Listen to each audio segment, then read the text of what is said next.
housing friends, it's Jennifer, and today we're going to do some chemistry. Now people who do chemistry are called chemists, so we're acting as chemists.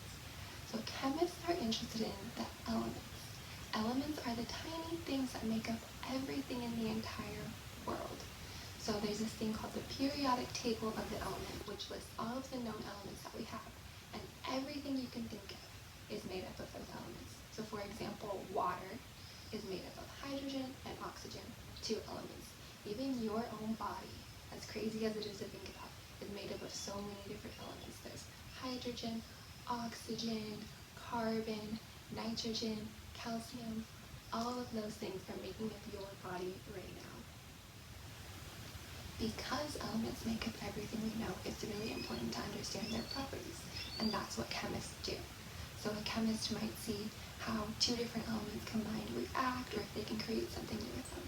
A chemist's job can include anything from creating new medicines to figuring out what can be put in soil to make tomatoes grow bigger.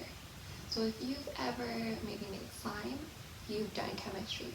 Or if you've ever made a volcano and made it explode with vinegar and baking soda, you've also done chemistry. You've combined different elements to create something new.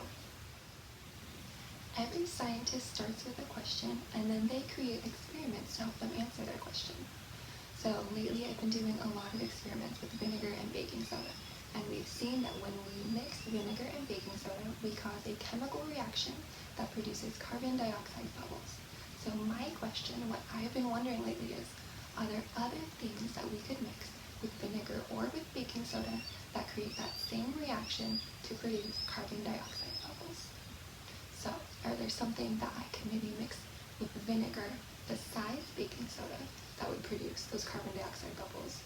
And are there anything that I can mix with baking soda besides vinegar to create those carbon dioxide bubbles? So what I've done is I've gone around my house and found random supplies, and I'm going to do 3 things with vinegar and then 3 things with baking soda to see if I can recreate that reaction. The items that I'll be testing to see if they react with baking soda will be a lemon, an orange, and an apple. And then the items that I will test with vinegar will be this old pink makeup, an Alka-Seltzer tablet, and some chalk. Scientists also make predictions on what they think is going to happen.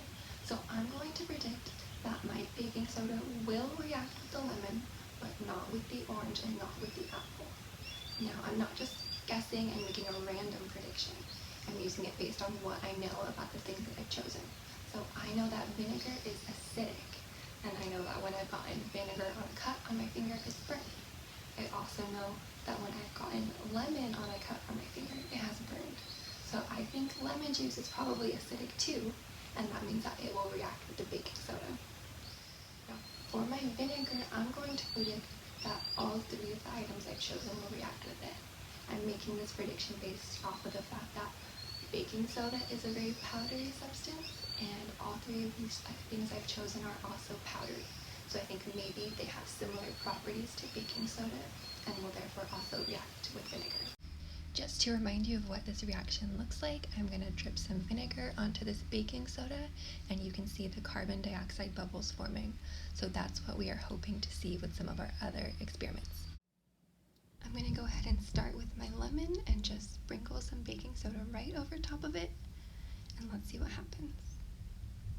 So it's kind of hard to see on camera, but I can see that there are some bubbles forming on the lemon. So I'm going to pick it up, squeeze it a little bit, and see what happens now.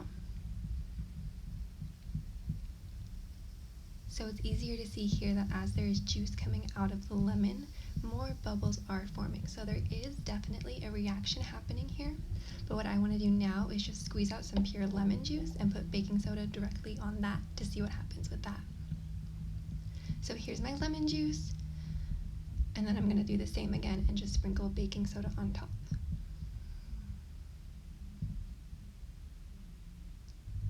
And now it's very clear that the lemon juice does in fact react with the baking soda. So my prediction was correct that lemons and baking soda do react to form those carbon dioxide bubbles, just like what we see when you mix vinegar and baking soda. Next, I'm going to test my orange the same way I tested my lemon. So let's see what happens here.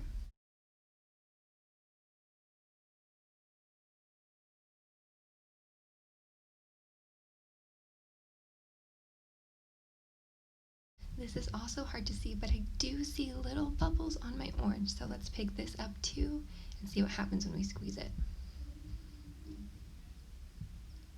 So you can see there are some little bubbles, not quite as much as the lemon, but there are bubbles forming. Now I'm going to test with just some orange juice again, just like how I did with the lemon, and see if this shows a stronger reaction.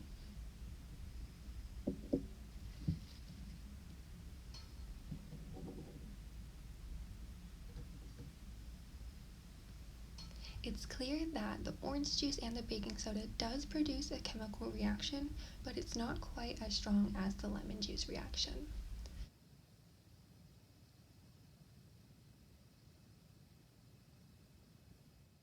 And now for my last test with baking soda, I'm going to test it on my apple. So there doesn't seem to be anything happening here, just baking soda sitting on the apple, but I'm going to still try slicing it up and trying to get some juice out of it to see if there's any reaction with just apple juice. So you can see here I've sliced up some apple pieces really small and I've kind of pushed on them to make some juice come out. It's kind of hard to see the juice on the camera, but there is a little bit of apple juice on the tray. So now I'm going to go ahead and sprinkle some baking soda on top and see if this changes how it reacts. And still there is no reaction, so I will say there is no chemical reaction between apples and baking soda. Now I'm going to move on to testing my items with vinegar, and I'm going to start with my old pink makeup and just drip some vinegar right on top. So this is really interesting. You can see that it's not reacting or forming bubbles, but the vinegar is just kind of balling up into a droplet on top of the makeup, and you can even roll it around. So not at all what I expected to happen. My prediction was wrong. It's not causing a chemical reaction, but there is some kind of physical reaction happening as the makeup kind of coats the droplets of vinegar.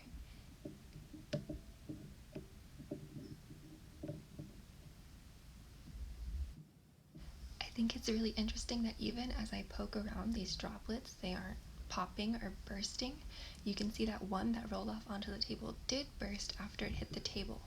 So I wonder what properties this makeup has that make the vinegar react this way. Why does it just ball up and roll around the top like this?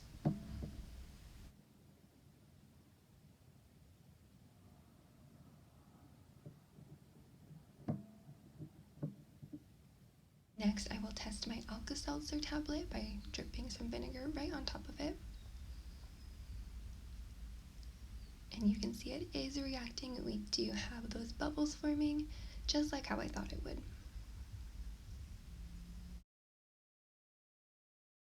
And for my last test with the vinegar, I'm going to drop some on this chalk. So right away, there doesn't seem to be anything happening, just dropping vinegar on the outside of the chalk, but I'm going to split it open and see what happens if I drop some vinegar into the middle of the chalk.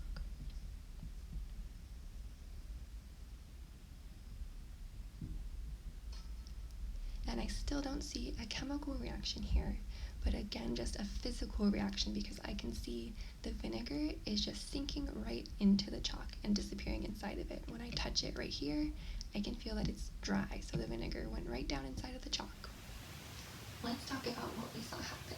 So first, we saw that our orange and our lemon reacted with the baking soda, but the apple did not.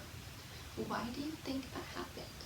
What do you think is different about the lemon and the orange than the apple that caused that reaction to take place? And why do you think the lemon had a stronger reaction than the orange did? With our vinegar experiments, we saw that the only one that had a chemical reaction was the Alka-Seltzer, while both the chalk and the makeup had a physical reaction. So the main difference between a chemical and a physical reaction is that with a chemical reaction, we are creating something new. So the new thing created in these experiments has been carbon dioxide bubbles. But with a physical reaction, there was nothing new created. It just changed the way our items were interacting. So we saw the makeup stuck to the vinegar, but it didn't change anything about the makeup. It didn't change anything about the vinegar. It didn't make a new substance. It was still vinegar and makeup. Can you think of any other examples of chemical reactions? And can you think of any other examples of physical reactions? Are there any questions that you have about the world around you that you want to know about, that you can think of a question and then a scientific experiment to come up with to help you answer your question? As always, if you do any science experiments at home, please take photos and videos and send them to us through Facebook, Instagram, or an email.